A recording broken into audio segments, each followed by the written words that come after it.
Assalamualaikum warahmatullahi wabarakatuh. Saya Zainur Rasidin akan membacakan materi dari kelompok kami di halaman 7 dan ke-8. Di sini saya akan membacakan yaitu progres mengemukakan prinsip belajar humanisme sebagai berikut. Dan di sini sudah dibagi ada 5 prinsip belajar humanisme. Yang pertama yaitu hasrat untuk belajar, yang kedua belajar yang berani, dan yang ketiga belajar tanpa ancaman atau hukuman, dan yang keempat belajar atas inisiatif sendiri, dan yang kelima belajar dan perubahan.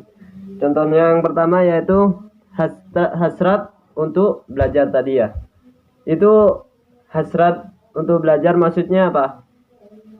Mereka itu mempunyai keinginan sendiri, mempunyai keinginan untuk belajar. Itu adalah bisa disebut seperti apa ya? Kalau sudah punya keinginan pasti ada hasil.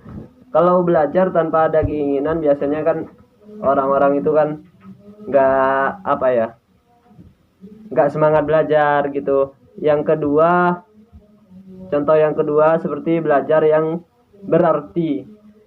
Dan maksudnya belajar yang berarti itu bagaimana? Ya belajarnya itu kalau menurut saya ya, kalau misal ada pendapat dari kalian sendiri silakan, nggak apa-apa ditulis, silakan komentar pada kami, kelompok kami. Belajar yang berarti itu kalau menurut saya, pendapat saya sendiri itu belajar itu nggak harus syukur belajar gitu. Jadi cari suatu yang kita pelajari itu yang bisa manfaat gitu, bisa manfaat bagi kita sendiri atau semuanya atau orang-orang di sekitar kita gitu. Itu menurut saya sendiri. Dan yang ketiga di sini ada belajar tanpa ancaman atau hukuman. Yang dimaksud di sini apa? Kalau seperti kadang kan belajar kita itu dihukum, disuruh berdiri atau disuruh apa itu di depan kelas gitu. Itu sudah wajar. Yang dimaksud di sini tanpa ancaman atau hukuman itu seperti kalau kita belajar nanti kita disuruh, oh kamu kalau gini nanti saya hukum. Nah, saya hukum seperti hukumannya gantung diri gitu kan, nggak boleh itu. Kalau cuman dihukum apalah, disuruh nyanyi di depan kelas gitu udah biasa ya. Itu yang keempat di sini belajar atas inisiatif sendiri. Maksudnya apa? Inisiatif sendiri. Kita itu belajar nggak harus ikut sama orang lain gitu loh. Kita harus berinisiatif sendiri. Oh ya, kalau gini enaknya diginikan. Gitu. Misalnya kita umpamakan pada seperti misalnya saya adalah tukang bengkel gitu ya. Tukang bengkel sepeda motor kan. Misalnya. Lah, saya kan di sini sendiri. Kalau ada motor dibenahi, tapi saya masih belum pernah membenahi motor yang rusaknya seperti itu. Nah, jadi gimana caranya? Nah, itu loh. Kita cari inisiatif sendiri. Kita cari pemikiran sendiri. Bagaimana caranya motor ini bisa digunakan kembali gitu. Nah, contohnya seperti itu.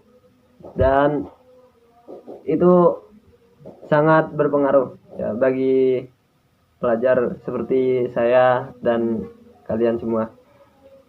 Yang kelima di sini adalah belajar dan perubahan. Nah, di sini kita belajar nggak harus di situ aja. Kita ambil dari yang keempat tadi, bisa berinisiatif, punya harapan, punya hasrat tadi itu kan, punya niatan untuk belajar. Itu dari situ kita sudah bisa merasakan lama-lama memang pertama itu seperti tidak ada keyakinan apa-apa. Tapi ketika kita sudah punya tujuan untuk belajar, kita bisa berubah, belajar, dan perubahan itu tersebut kita akan ada suatu perubahan daripada kita belajar. Seperti saya ini sekarang pasti yakin akan ada perubahan gitu. Dan di sini ada kekurangan dan kelebihan teori belajar humanisme. Satu kekurangan, peserta didik kesulitan mengenali diri dan potensi-potensi dan pada dirinya yang ada pada dirinya mereka. Dan yang kedua ini kelebihan. Dalam pembelajaran pada teori ini, siswa ditentukan berusaha agar lambat laun mampu mencapai akuntansi diri dengan sebaik-baiknya. Contoh kekurangan tadi bisa kita ambil dari sikap tadi yang di atas itu. Akhirnya kita akan menuju kepada yaitu berusaha di kelebihan. Sebenarnya ini ada titik sambungnya ya. Ada sambungan daripada yang di atas tadi kan, kita bisa mengambil dari keterangan yang di atas tadi. Ya mungkin cukup sekian dari kami. Apabila ada kekurangan atau kesalahan-kesalahan atau keterangan atau apalah yang kami ucapkan atau perilaku kami yang kurang sopan gitu, kami dari kelompok 12 memohon maaf yang sebesar-besarnya. Apabila ada kekurangan silakan kalian tambahkan atau kalian komentar, nanti akan kami lebih detailkan lagi, akan kami lebih pelajari lagi sehingga kami bisa lebih giat lagi atas apa yang teman-teman pertanyakan atau kekurangan dari kami, sehingga kami bisa kami bisa berinisiatif. Nah itu tadi kan, kami bisa berinisiatif bagaimana caranya kami bisa lebih maksimal lagi.